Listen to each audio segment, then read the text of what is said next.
Well, let's move on, Ed. What do we got? One more? We have one more. And it's Joyful Noise. I don't know. This looks like fun to me. This has got a great cast. Queen Latifah, Dolly Parton, and Chris Christopherson.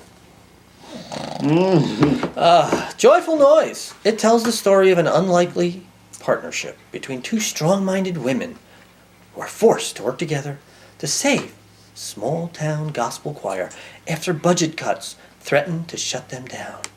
Oh, the economy, Ed, working its way into our films. It's rated PG-13 for some language, including one sexual reference. Too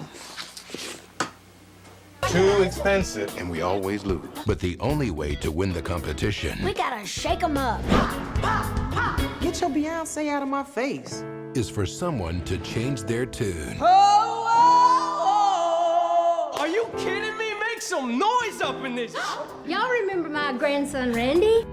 He's a good singer, Mama. You just want to be near my little girl. You help me sing my song. I'm starting with the man in the He completely changed the way the choir sings. Who knows what he'll do next? I love those old songs, but Randy's right. We are not going out like this. Not you, not me, and not this choir. Well, I am who I Well, am. maybe you were 5 procedures ago. And how much did she spend on all that? Who cares if I had a few little nips and tucks? God didn't make plastic surgeons so they could starve. That was amazing. Singing is the only time I feel important. You know we're going to LA, right? Someone could hear you who might actually matter. Baby, nobody ends up with the boy they like when they were 16. This isn't about that. This is about me. Raise your voice and dream big. It's like I've waited my whole life. You are infallible, untouchable, unlovable. Ow! Well, you're breaking my hair. Put that online. Like a fool, I went astray. We just go to Los Angeles and we do our best.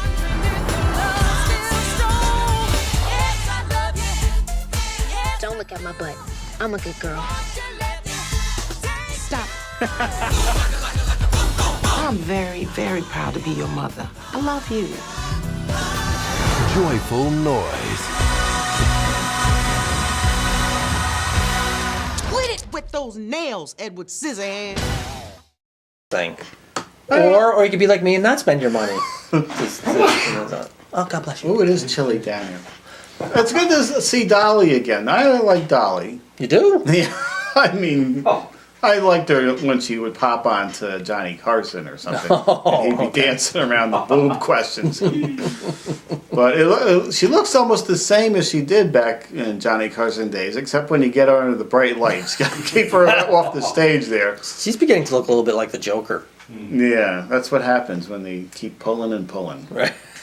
And expanding and expanding the bosoms. And cutting the skin off to pull back the face.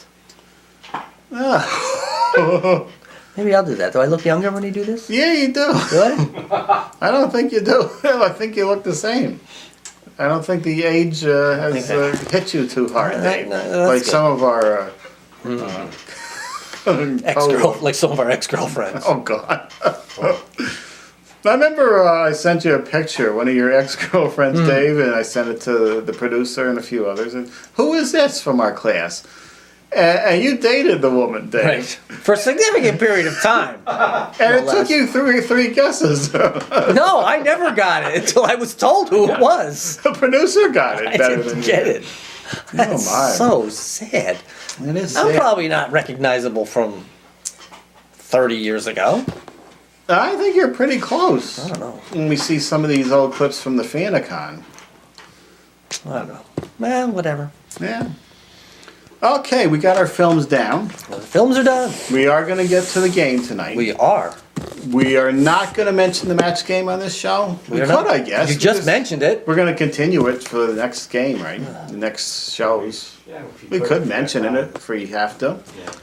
DVD releases we're going to do now. And we have another brief little video bit. This is on HBO. Right, HBO with Steve Buscemi, Buscemi, who hosted Saturday Night Live, yet never got his teeth fixed. I don't get the correlation between hosting Saturday Night Live and not having your teeth Well, fixed. just when you see him in the video, but they can hide his teeth a little bit. He's himself, Ed. He is. He is being who he is, and he's not having surgical procedures. No. Brad Pitt and Moneyball, based on a true story of the Oakland Athletics, using all sorts of scientific and mathematical equations to come up with a statistically effective team that does not cost a lot of money, which did work for a while. And then But they suck lost, again. yeah. If you want to be mired in mediocrity, that's the route to go. Killer Elites. Robert De Niro. He hasn't quite sunk to Al Pacino level from that god-awful Jack and Jill, but he will do an action drama once in a while. He's Jason Statham. doing the Fockers. Oh, I didn't know there was a second one. That's what I thought when I saw this. Billy Zane. Ron Perlman, who did not need much makeup for Beauty and the Beast. What was it called? The Beast? That TV series he did? It was Beauty and the Beast. That was the name of it? Linda Hamilton, Right. yeah. Battle for Redemption. I vaguely remember the second one, and he was a younger rock character. I don't know if this is the same character or... Was the Scorpion King like a continuation of, say, Conan or something? Was it related in some It manner? was related to the Mummy film. The Mummy, okay. Popped up in the second one briefly for some reason. It's a spin-off. Oh, and there it says from the producers of Mummy. Spin-off that never happened, really. Any more? I think that's all. Oh, Okay. it's a shame. Now, I remember a couple of weeks ago that $6 Million Man came out, Dave. Okay. And it came out the same day as the last season of Smallville. And not only that, it was on the shelf right next to Was it? Smallville. Okay. So Alphabetical. it was, yeah, because it wasn't in the best releases. The $6 Million Man. I had to go search for it, but it was in the TV releases. And it was an odd correlation because on Smallville sometimes he's running around in super speed, but sometimes they would slow it down for a dramatic scene. And I was just thinking about what they do now with special effects with Right. Slo Mo.